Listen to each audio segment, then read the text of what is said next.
Alrighty, here we are on the way to the Elizabeth City area, a fascinating telephone system with many, many local calling prefixes.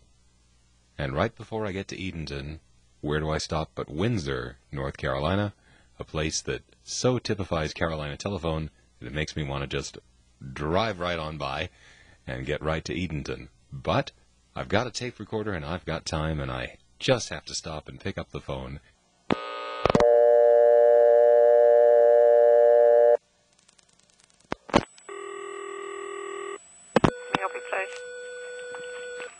Yes, can you tell me what exchanges I can call locally here?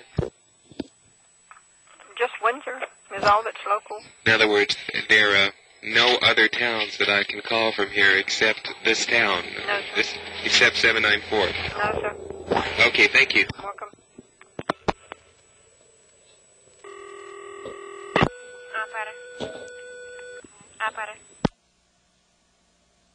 I can't believe I'm going to stand here and dial from this phone. Nah, it's not so bad. There's a lot of interesting stuff here. You just have to find it in your own backyard. For example, there's got to be a vacant level recording, right? And each one of those is completely unique, so let's just call a vacant level.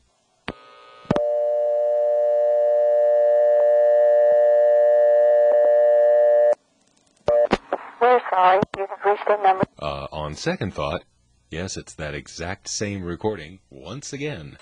We're sorry. We're sorry. We're sorry.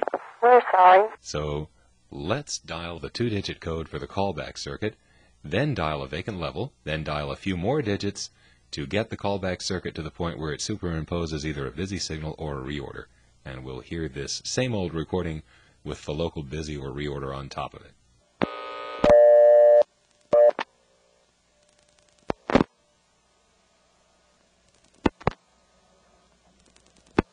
We're sorry, you have reached a number that has been disconnected or is no longer in service. If you feel you have reached this recording in error, please check the number or try your call again. We're sorry, you have reached a number that has been disconnected or is no longer in service. If you feel you have reached this recording in error, please check the number or try your call again. We're sorry, you have reached a number that has been disconnected or... Well, that puts some variety in it. While we're at it, let's dial the 2-digit code for the callback circuit plus my 7-digit number, hang up, let the phone ring a second, and then receive the call. We'll hear the ticking tone.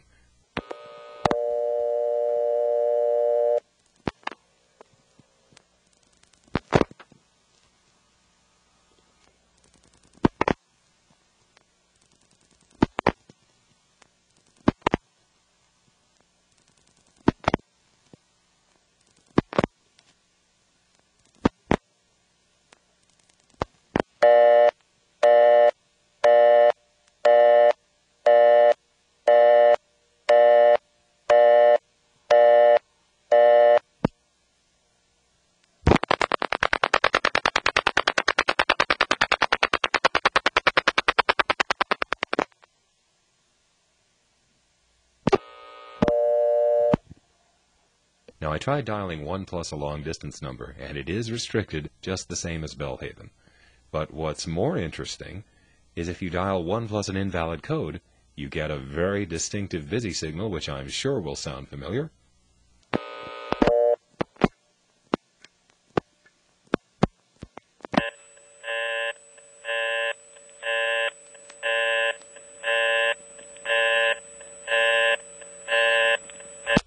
Yes, that's the busy signal from Williamston, which is where the operators and long-distance tandem are. And I'll tell you something interesting about Williamston, which I didn't really see until I looked it up in the traffic routing guide. Williamston is a step toll center in the Carolina telephone area. The office code in Williamston itself is 792. But these are the tributaries: Plymouth, 793, Windsor, 794, Robersonville, 795, Columbia, 796, Creswell, 797, Hamilton, 798. See a pattern? That's kind of unusual, actually. I think this is the only Carolina telephone toll center that has them all so neatly numbered like that. Now, I don't know if they actually did this, but there did used to be a very large toll center in Rocky Mount, North Carolina. That was a step tandem. and there may have been smaller toll centers that homed on it. And they could have, with a numbering plan like this, set it up so that you could call Williamston numbers either directly through the Williamston tandem by dialing the 7-digit number there, or they could have made it so you could dial the 7-digit number through the Rocky Mount tandem, and it could work very, very easily by their just setting the Rocky Mount tandem up so that if you dial a 7-9 into it, it goes to a trunk to Williamston, which then expects only a 5-digit number. And that Rocky Mount step tandem was really, really large until the Rocky Mount 4A took over in early '74. What's sad is that I didn't get to play with the Greenville NX1 before the Rocky Mount 4A came in, because it was using the Rocky Mount step tandem in certain ways, I believe. Prior to that time, it really would have been fun to do that, but it was fun enough as I found it in 1974. Now, you heard me dial 1 plus a vacant code, and you got the Williamston busy signal there, but you know, some of these toll trunks are on an analog carrier system with 3700 hertz signaling. I can't quite tell whether it's O carrier, the open wire, N1 carrier, or the ON type, and it might have been a little of each, but they all have that same whine that is typical of that carrier system.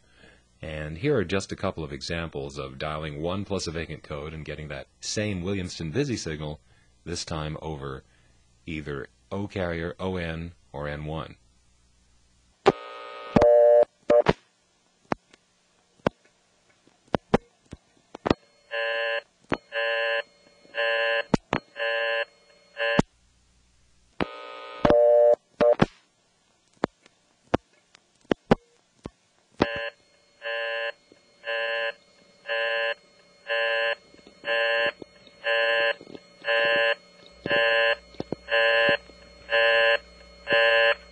Now, there's a lot of that kind of carrier in the Norfolk and Carolina Telephone Company that I'm going to visit later today. But Carolina Telephone doesn't have a lot of that stuff left. In fact, I think in all of my tapes, this is the only recording of a 3700 hertz controlled carrier system in the Carolina Telephone area. They really switched over to T-carrier pretty early. Well, we've heard the Williamston busy signal. Let's hear the local Windsor busy signal by dialing the number of the payphone.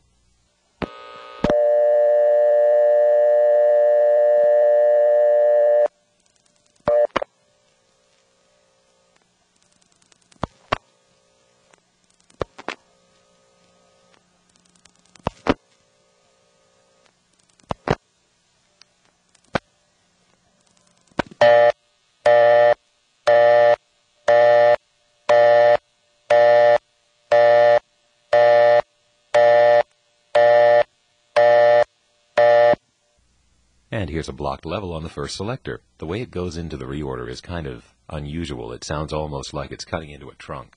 I think that's this particular selector.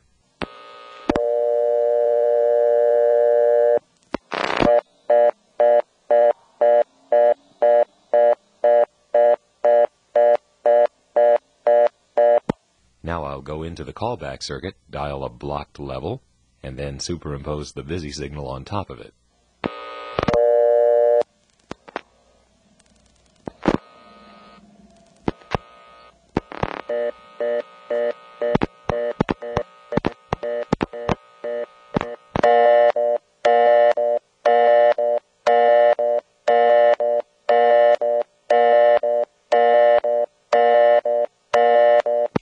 Okay, you can tell I'm a little desperate here to find interesting things to do since there is no local calling area. But even though this office is not local to anything else, you can call into the Williamston office because of the service code selector.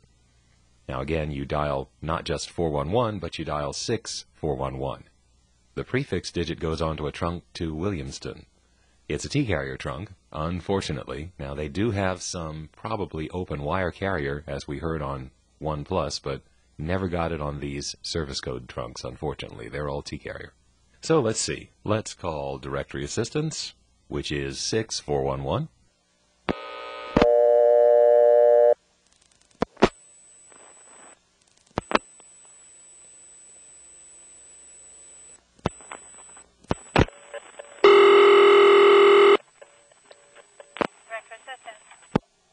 Now here's the test board, 6511. When he answers, I'm going to hang up momentarily enough to reset the trunk. Won't go back to dial tone. We'll stay on the service code selector and we'll dial 611.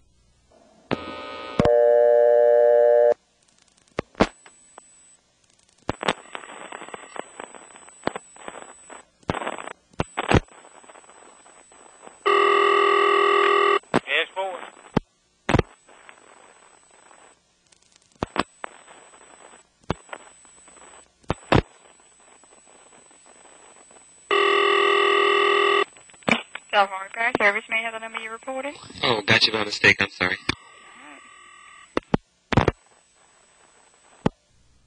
Here's 6 to go into the Williamston service code selector, then a vacant level.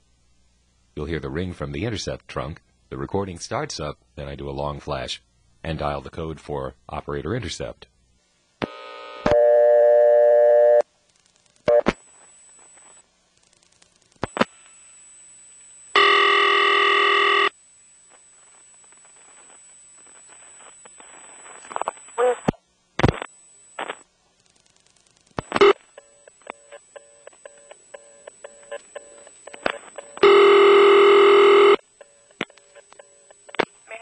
Calling, please. Yeah, I'm calling 794-8436. May I have the number you're calling, please? I have it. 1 moment. That was 79. May I have that number again? 794-8436.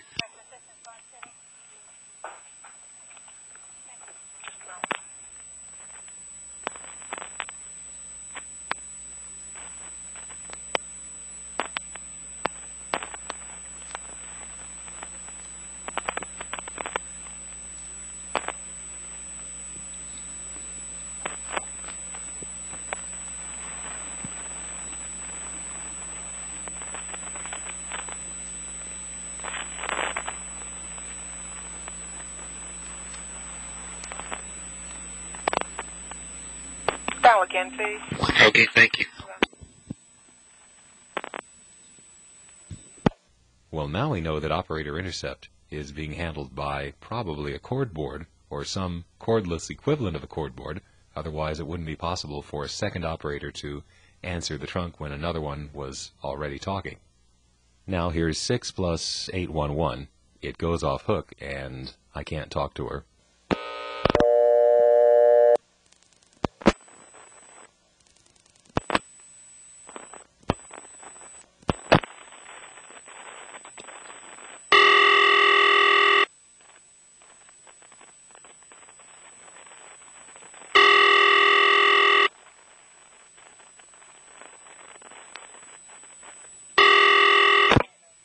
Caroline Tulsing.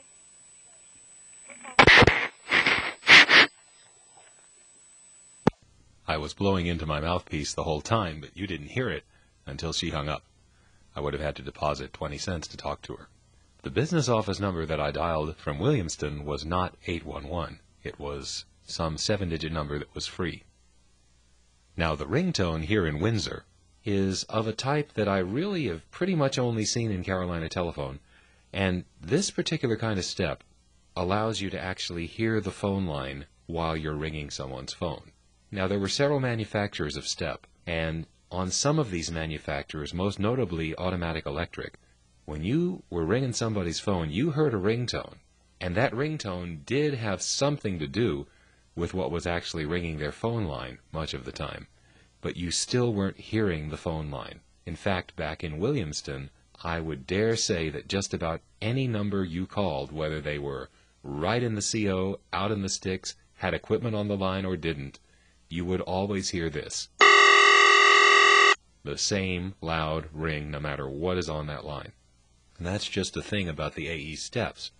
The connector doesn't let you hear the line while it's ringing, even if it's ringing using that same ring machine. But this is not an AES step, and this one does let you hear the phone line.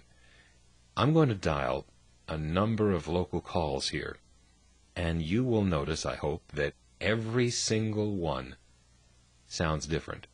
To start out, here's just a very typical sounding local ringing number. The ring is clear, the line's not very loaded down, not a very hummy line.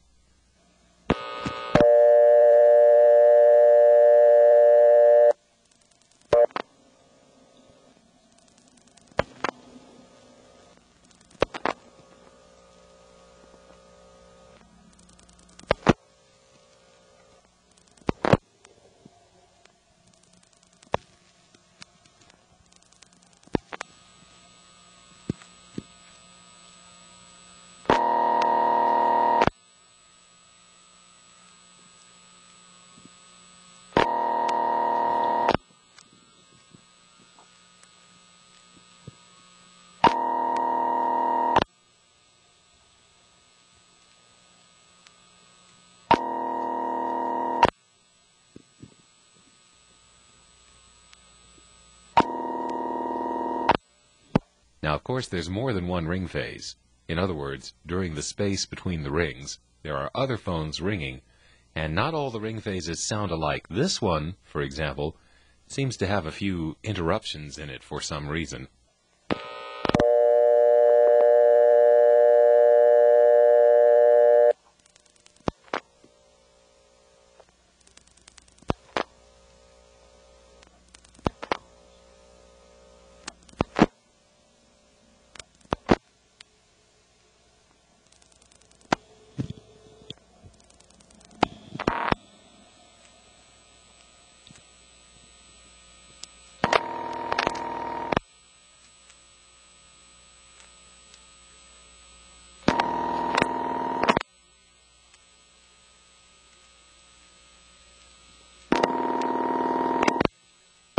Now here's a line that's pretty hummy and has a lot of equipment on it. So not only do you hear the hum on the line, but the ring has a much more loaded down quality, making the high-pitched tone of the ring much harder to hear, actually. I'm calling this through the callback circuit, which really doesn't affect the sound of the ring very much. But what it does do is when the subscriber answers, you can hear the callback circuit cutting the subscriber off. Were it not equipped with that feature, I could use the callback circuit to make local calls without having to deposit the 20 cents to talk to the party. But Carolina Telephone has smartly made that impossible.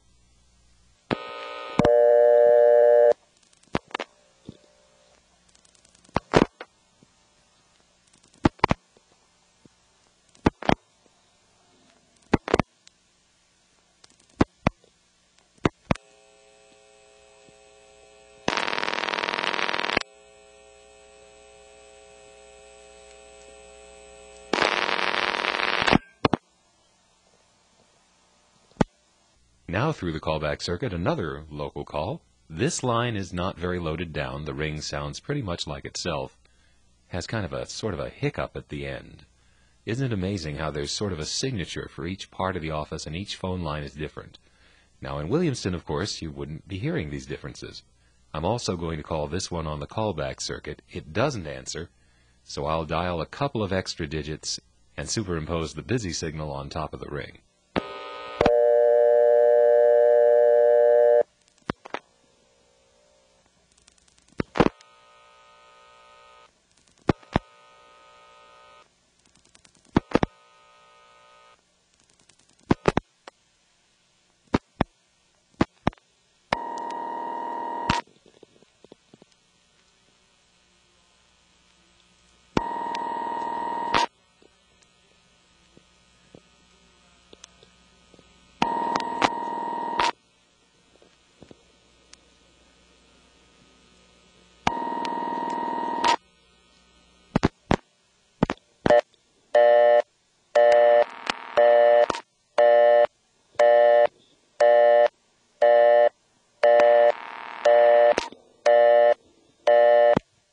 Now here's one that is really on a loaded down line. I don't know whether it's a long line with a key system on it or lots of bells or just maybe an answering machine. I don't know. But anyway.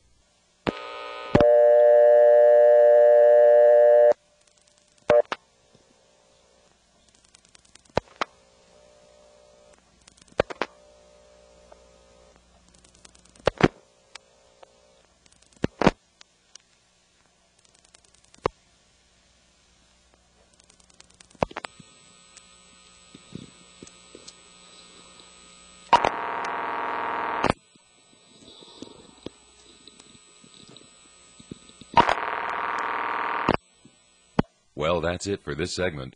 The next segment begins my long trip from Greenville, North Carolina to Atlanta. The first stop is Farmville, which is a step in the Greenville local calling area.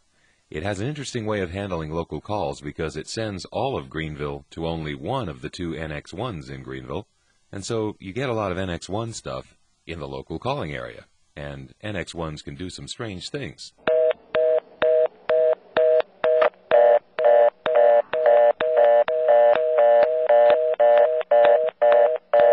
That's next. Meanwhile, what I actually recorded later that day were the Elizabeth City area tapes, except for the stacking one, and that's elsewhere on this webpage.